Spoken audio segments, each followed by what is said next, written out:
Ресейде Пермь аймағындағы Орталық Азия өзбектері қоғамы ұйымының жетекшісі Жахангир Жалалов Украинадағы соғысқа Өзбекстаннан келген мигранттарды қатыстыру үшін Темірлан атындағы батальон құруды ұсынды.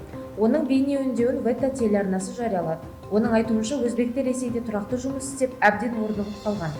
Балалары балабақшаға барады, мектепте, университеттерде оқиды. Біз енді жеген нанымызды ақтауға міндеттіміз. Ерікті батальон құрып, оны Темірлан деп атауды ұсынамын, деді Жалалов. Оның ұсынысын Ресейдегі өзбек мигранттары қолдап отырған сияқты. Олар Украинамен соғысуға кетер еместігін білдірді. Қазір Ресейде еріктілерден құрылып жатқан батальондар көп. Олардың көбісі ұлттық республикалар мен Ресейдің тұрмысы ең нашар аймақтарында тұратын халықтардан жасақталынып жатыр. Қолда бар деректерге қарағанда, осы күнде Ресейде соғысуға аттану үшін 40-тан астам еріктілердің жасақтары дайын отыр. Ерікті батальонға қосылғандар Ресейдің қорғаныс министрлігімен бірнеше айға келісім шартқа отырады екен. Оларға айына 130 мыңнан 300 мың рубльге дейін айлық төлейміз деп уәде береді. Ал Ресейдегі өзбек мигранттарының арасында осындай бастамашы топтың пайда болғаны Өзбекстан үкіметін кәдімгідей алаңдатып отыр. Өзбекстанның Ресейдегі елшілігі Украинадағы соғысқа қатысқан өзбек азаматтары 10 жылға дейін бас бостандығынан айырылуы мүмкін екенін ескертті.